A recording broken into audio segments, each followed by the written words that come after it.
പുഴയോരമിടിഞ്ഞ് വീട് അപകട ഭീഷണിയിലായതോടെ കുടുംബം ഭീതിയിൽ. കാരശ്ശേരി ഗ്രാമപഞ്ചായത്തിലെ കക്കാട് കുണ്ടുംകടവത്ത് മുഹമ്മദിന്റെ വീടാണ് അപകട ഭീഷണി നേരിടുന്നത്.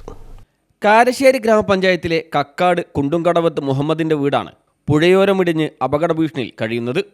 ഈ അപകട ഭീഷണി ചൂണ്ടിക്കാട്ടി മുഹമ്മദ് കയറിയിറങ്ങാത്ത ഓഫീസുകളില്ല, നിവേദനങ്ങൾ നൽകാത്ത ജനപ്രതിനിധികളും അധികാരികളുമില്ല. പക്ഷേ 50 മീറ്റർ പുഴയോരത്ത് സംരക്ഷണ ഭിത്തി നിർമ്മിക്കാൻ 15 വർഷത്തോളമായി തുടർന്ന ശ്രമം ഇതുവരെയും ഫലം കണ്ടിട്ടില്ല. ഇതിനിടെ 10 മീറ്ററോളം പറമ്പ് ഇടിഞ്ഞു തീർന്നു. ഓരോ വർഷക്കാലത്തും ഇടിച്ചിൽ തുടരുകയാണ്.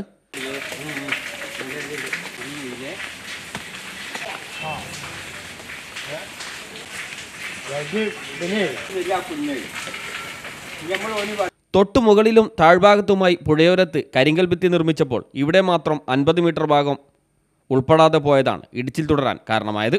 15 കൊല്ലമായി ഇപ്പോൾ ഇതിനെ പറ്റിയിട്ടാണ്. അപ്പുറം ഇപ്പുറവും ഒക്കെ കെട്ടിന് ഒരു 50-55 മീറ്റർ ദൂരം കെട്ടാൻ ബാക്കിയൊക്കെ അപ്പുറം ഇപ്പുറം കെട്ടിയത് കൊണ്ട് അപ്പുറത്തുള്ള വെള്ളം ഒഴുക്കിയിട്ട് ഇവിടെ ഇടീനവും പോയാലിടിഞ്ഞിപ്പം ഇപ്പോഴും ഇടിഞ്ഞ് നിൽക്കുകയാണ്. തോടും പുഴയും ചേരുന്ന ഭാഗം കൂടിയാണിത്. ചൊവ്വാഴ്ച രാത്രിയുണ്ടായ ശക്തമായ മഴയിൽ പുഴയോരം വീണ്ടും ഇടിഞ്ഞ് ഇവർ താമസിക്കുന്ന വീടും നിർമ്മാണത്തിലിരിക്കുന്ന മറ്റൊരു വീടും തീർത്തും അപകട ഭീഷണിയിലായിരിക്കുകയാണ്. വീട്ടുകാർ കെട്ടിയുണ്ടാക്കിയ മതിൽ പുഴയിലേക്ക് പതിക്കുകയായിരുന്നു.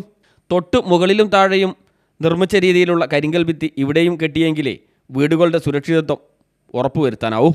അതിന് യാതൊരു നടപടി ഉണ്ടായിട്ടില്ല. പറയുമ്പോൾ ഇറിഗേഷൻ ഉദ്യോഗസ്ഥന്മാർ വന്ന് പരിശോധിക്കുകയും അതിൻ്റെ എസ്റ്റിമേറ്റും കാര്യങ്ങളൊക്കെ ആയിട്ടുണ്ട്. എന്നാൽ അതിന് വേണ്ട നടപടികളോ അതിൻ്റെ ഫോളോ അപ്പോ കാര്യങ്ങളൊന്നും ബന്ധപ്പെട്ട ജനപ്രതിനിധികൾ നടത്താത്തത് കൊണ്ടാണ് കാര്യം നടക്കാത്തത് എന്നുള്ളതാണ്. നമുക്കൊരു സപ്പോർട്ടോ കാര്യങ്ങളോ ഇതുവരെ ആ രീതിയിൽ ഉണ്ടായിട്ടില്ല. ഇപ്പോൾ ഓരോ വർഷവും നമ്മൾ വെള്ളം വരുന്ന സമയത്ത് ഇടിഞ്ഞുകൊണ്ടിരിക്കുകയാണ്.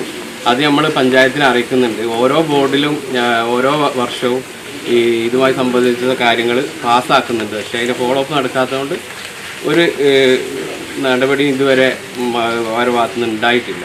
അതാണ് അതിൻ്റെ പ്രത്യേകത. വീടിനും പുഴയ്ക്കും ഇടയ്ക്ക് അവശേഷിക്കുന്ന ഭാഗം ഏത് നിമിഷവും തകർന്ന് പുഴയിൽ പതിക്കാവുന്ന അവസ്ഥയാണ് നിലവിലുള്ളത്. CTV പ്രാദേശിക വാർത്ത, മുക്കം.